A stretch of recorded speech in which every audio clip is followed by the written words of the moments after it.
di Nurul Fitri dengan NIM 190 1110 2010 70. Di sini saya akan menerangkan tentang sinopsis. Kisah ini menceritakan tentang tokoh yang bernama orang tua yang selama hidup akhirnya berhasil mencapai keinginannya membangun tiang gantung sesuai keinginannya selama ini. Tokoh orang tua menganggap sebuah tiang gantung itu adalah sebuah penentu awal dan akhir. Tokoh orang tua bertemu seorang anak muda yang heran melihat tiang besar itu dan menganggap orang tua sebagai musuh. Anak muda mencoba membunuhnya, namun tokoh orang tua mencoba melawan dengan cara meyakinkan dan mempengaruhi pikiran anak muda. Keinginan anak muda pun sirna ketika ia mendengarkan dan menafsirkan kata-kata yang terucap dari mulut orang tua. Ia menjadi terpengaruhi bahwa kehidupan adalah pilihan untuk mati atau dimatikan. Dari pengaruh yang telah dilakukannya itu, tokoh orang tua berhasil menghasut dan membuat anak muda menjadi pelengkap dari tiang gantungan barunya. Menjadi akhir kehidupan tokoh anak muda. Berlanjut ke adegan kedua, setelah terbunuhnya anak muda, datanglah tokoh perempuan yang mencari kekasihnya. Bertemu tokoh orang tua dan bertanya mengenai keberadaan pacarnya. Orang tua yang tak merasa bersalah menjelaskan keberadaannya bahwa pacarnya telah tiada. Tokoh perempuan yang tidak bisa menerima keadaan akhirnya bunuh diri, dan begitu pula dengan tokoh orang tua yang juga mengakhiri hidupnya. Selanjutnya adalah latar belakang. Naskah drama merupakan sebuah teks yang menggambarkan kehidupan dan watak manusia melalui tingkah atau acting yang dipentaskan. Drama dapat diartikan sebagai karya yang dipentaskan dan merupakan karya sastra yang naratif, imajinatif, fiktif, dan ekspresif. Menurut Wiyanto, naskah drama adalah karangan yang berisi cerita atau lakon dan bentuk susunan naskah drama berbeda dengan cerita pendek dan novel. Naskah drama tidak mengisahkan cerita secara langsung dan penuturan ceritanya diganti dengan dialog. Naskah drama yang dipilih yaitu Bulan Bujur Sangkar karya Iwan Simatupang. Iwan Simatupang menulis naskah drama dengan gaya bahasa yang jarang terdapat dalam naskah-naskah lainnya. Pemilihan kata yang digunakan akan memunculkan sebuah tanda yang mampu memberikan kekuatan dan keindahan dari cerita. Naskah drama Bulan Bujur Sangkar menceritakan bagaimana keinginan dan kematian itu sejalan. Selanjutnya adalah resepsi. Resepsi merupakan aliran sastra yang meneliti teks sastra dengan mempertimbangkan pembaca selaku pemberi sambutan atau tanggapan. Resepsi juga diartikan sebagai pengolahan teks dalam pemaknaan terhadap sebuah karya sastra. Menurut Pradopo, yang dimaksud dengan resepsi adalah ilmu keindahan yang didasarkan pada tanggapan-tanggapan pembaca terhadap karya sastra. Sejak tahun 1970-an, resepsi sastra hadir sebagai sebuah teori yang menonjol atau dikenal sebagai estetika sastra. Pada resepsi sastra, pembaca menjadi penilai dalam pemaknaan, reaksi, ataupun tanggapan pada sebuah karya sastra. Resepsi sastra memberikan kebebasan pada pembaca untuk memberikan reaksi pada sebuah karya sastra. Kebebasan tersebut sebenarnya tidak pernah sempurna. Ada unsur-unsur yang juga membatasinya, menurut Junus. Selanjutnya adalah pengarang. Iwan Martua Dongan Simatupang atau yang lebih umum dikenal sebagai Iwan Simatupang adalah seorang novelis, penyair, dan esais Indonesia. Ia lahir di Sibolga, Sumatera Utara pada 8 Januari 1928. Dalam naskah drama Bulan Bujur Sangkar ini, Iwan Simatupang ingin menyampaikan suatu gambaran pemberontakan yang terjadi pada masa itu, terutama di Sumatera dan Sulawesi. Di sini Iwan Simatupang yang memang memunculkan ide-ide melalui pemikiran-pemikiran filsafat.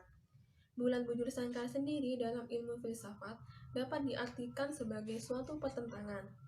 Penulis memilih naskah drama ini untuk dianalisis menggunakan pendekatan resepsi karena pada naskah ini memiliki konsep cerita yang menarik dari segi sejarah dan pesan moralnya terhadap pemberontakan yang terjadi pada saat itu. Perkenalkan, nama saya Melanie Samosir, NIM 1901 1020 1020 dari kelas A kajian drama 2. Baiklah, di sini saya akan menjelaskan mengenai judul, tema, bahasa, alur, dan latar. Judul. Judul merupakan suatu kata yang diambil dari sebuah pemikiran untuk menulis suatu karya sastra. Alasan dipilihnya judul Bulan Bujur Sangkar didasari oleh tokoh dalam naskah yang bernama Orang Tua, dan naskah ini dipilih karena di dalamnya terdapat banyak nilai-nilai yang dapat dikaji menggunakan pendekatan resepsi. Selanjutnya tema. Untuk tema dalam naskah ini yang dapat ditemukan dengan cepat oleh pembaca adalah tentang arti hidup dan mati. Hal ini didasarkan pada tokoh orang tua yang meributkan hal tersebut. Tokoh orang tua membangun tiang gantungan dan berkoar tentang arti hidup dan mati. Mati adalah sebuah awal kehidupan, sementara dalam hidup ini sebenarnya adalah kematian. Begitu pendapat orang tua yang disampaikan dalam naskah tersebut. Selanjutnya bahasa. Untuk bahasa yang digunakan dalam naskah drama ini termasuk sulit untuk dipahami. Pembaca kesulitan untuk memahami setiap dialog yang ada, terutama dialog orang tua. Dialog orang tua penuh dengan filsafat yang sulit untuk dicerna, terutama oleh pembaca yang masih awam akan filsafat. Selanjutnya alur. Alur merupakan jalannya peristiwa yang saling berhubungan dan menunjukkan adanya sebab akibat. Penyajian alur dalam drama diwujudkan dalam urutan babak. Pada naskah drama Bulan Bujur Sangkar karya Iwan Simatupang, urutan alur dibagi menjadi 3 adegan. Setiap adegan tokoh yang muncul juga berbeda-beda, namun alur ceritanya runtun dan mudah dipahami. Alur yang ada dalam naskah drama ini adalah alur maju. Pembaca berpendapat demikian karena sama sekali tidak ada adegan flashback di dalam naskah tersebut. Alur yang terdapat dalam naskah drama Bulan Bujur Sangkar sesuai dengan pembagian alur pada umumnya, yaitu tahap pengenalan, tahap tengah atau tahap penampilan konflik, dan tahap akhir atau tahap penyelesaian. Selanjutnya mengenai latar. Secara umum latar menggambarkan keadaan atau situasi yang terdapat dalam naskah drama. Untuk latar tempat, yaitu penceritaan tempat kejadian suatu peristiwa. Dalam naskah drama Bulan Bujur Sangkar karya Iwan Simatupang ini, latar tempat yang digunakan adalah di sebuah lereng gunung. Perkenalkan, saya Eko Nawitasari, NIM 190110201064 dari kelompok 3 kelas kajian drama Indonesia 2A. Di sini saya akan membahas tokoh dan penokohan dari analisis kelompok kami yang berjudul Analisis Pendekatan Resepsi Sastra dalam Naskah Bulan Bujur Sangkar karya Iwan Simatupang. Tokoh dan penokohan. Tokoh yang terdapat dalam naskah drama Bulan Bujur Sangkar adalah sebagai berikut. 1. Orang tua. 2. Anak muda. 3. Perempuan. Ketiga tokoh yang sudah saya sebutkan tadi adalah tokoh-tokoh yang dimana paling banyak mendapatkan bagian dalam naskah drama Bulan Bujur Sangkar. Pembaca mendeskripsikan tokoh-tokoh di atas sebagai berikut. Tokoh orang tua. Orang tua adalah tokoh utama yang penuh dengan pemikiran absurd. Bahkan tindakannya sendiri yang membangun tiang gantungan dan kemudian berusaha menarik orang lain untuk mati, itu juga suatu tindakan yang sangat absurd. Pembaca sedikit banyak paham bahwa tindakannya itu didasari pada pemikirannya yang mengarah pada filsafat eksistensisme. Hal tersebut tentu mengundang pembaca untuk berpikir dengan tindakan yang dilakukan oleh tokoh orang tua tersebut. Kemudian tokoh anak muda. Anak muda ini adalah tokoh tambahan yang mati di tiang gantungan milik orang tua tadi. Awalnya mereka berdebat tentang hakikat hidup dan mati. Sebenarnya dalam naskah drama ini, anak muda digambarkan sebagai seorang pejuang yang banyak ikut berperan. Pada awalnya, anak muda ini sangat tidak mau mati. Namun di akhir adegan, dia akhirnya memutuskan untuk mati di tiang gantungan milik orang tua. Pembaca sedikit paham bahwa anak muda itu memutuskan mati karena dipengaruhi oleh pemikiran orang tua tentang eksistensi seseorang. Selanjutnya, tokoh perempuan. Tokoh perempuan ini adalah kekasih dari si anak muda. Ketika perempuan mencari kekasihnya, tiba-tiba dia bertemu orang tua dan juga melihat kekasihnya tersebut sudah mati di tiang gantungan milik orang tua tersebut. Sama seperti sebelumnya, perempuan dan orang tua berdebat tentang hakikat dari hidup dan mati. Pembaca dapat menyimpulkan bahwa ketika pertama kali perempuan melihat kekasihnya mati, dia juga berniat untuk mati. Tetapi dia menolak untuk mati di tiang gantungan milik orang tua tersebut dan akhirnya memilih untuk gantung diri di pohon. Ini adalah kesan pembaca. Dalam naskah drama Bulan Bujur Sangkar ini menceritakan bagaimana keinginan dan kematian itu sejalan. Sesuatu yang kita inginkan tidak bisa terlepas dari namanya kematian. Kembali saya sebagai pembaca karya sastra ini dibuat bingung dan tidak mengerti dari buah pikiran yang dituangkannya. Mungkin sesuatu yang wajar bila dilihat dari keadaan pengarang, memang bermula dari filsafat. Sesuatu yang lain dan terkadang tak sampai pada akal dan pikiran kita sebagai pembacanya. Bagaimana mungkin dan tidak habis pikir jika menafsirkan melalui judul saja, saya sebagai pembaca dibuat pusing dan tak mengerti. Apakah ada bulan yang berbentuk bujur sangkar? Apa maksud dari judul? Apakah bulan sudah berubah bentuk? Apa makna yang terkandung dan ingin disampaikan Iwan dalam cerita ini? Semua pertanyaan apa, mengapa, bagaimana, dan yang lainnya akan selalu muncul jika membaca karya-karya pengarang ini. Begitu pula karya yang sedang saya analisis ini yaitu Bulan Bujur Sangkar. Kesan yang didapatkan oleh pembaca adalah rasa bingung. Bingung di sini disebabkan oleh penggunaan bahasa dan juga kajian-kajian filsafat yang dimasukkan dalam naskah. Pembaca harus membaca 2 kali untuk bisa memahami keseluruhan cerita yang ingin disampaikan. Pembaca juga harus ekstra fokus dan berpikir lebih dalam untuk bisa memahaminya.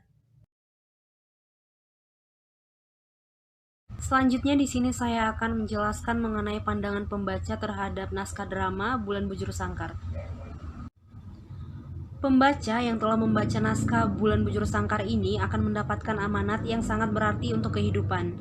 Walaupun dengan cara penyampaian yang sulit diisi dengan berbagai pemahaman filsafat, secara garis besar pembaca dapat mengetahui amanat yang ingin disampaikan oleh pengarang. Menurut pembaca, amanat dari naskah drama Bulan Bujur Sangkar ini adalah semua makhluk di dunia pasti akan mengalami yang namanya kematian. Kematian akan datang tanpa diduga dan tanpa adanya pemberitahuan. Hendaknya sebagai manusia, selalu bersiap akan kemungkinan untuk kematian. Nilai mulia ini disampaikan dalam naskah secara gamblang meskipun dengan penyampaian yang berbelit dan terkesan tersirat. Dengan membaca naskah ini, pembaca diingatkan mengenai sesuatu yang sangat penting dalam hidup, tapi seringkali dilupakan dan dianggap remeh, yaitu urusan kematian. Pembaca diberikan pengajaran yang sangat mulia dan mendalam melalui naskah drama yang terlihat sangat membingungkan ini, akan tetapi di dalamnya terdapat banyak sekali makna kehidupan.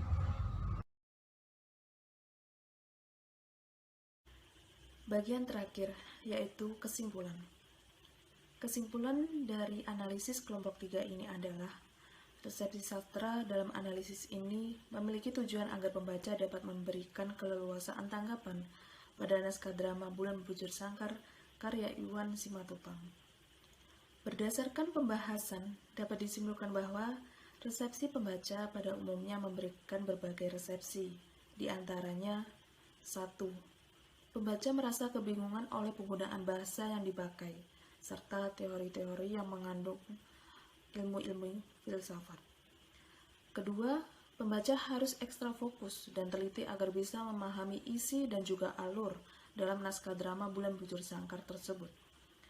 Yang ketiga, memiliki amanat yang begitu mendalam, serta berisi semua makhluk hidup pasti akan mati. Kematian akan datang di waktu yang tidak bisa kita duga, dan kita tentu harus siap untuk menghadapinya.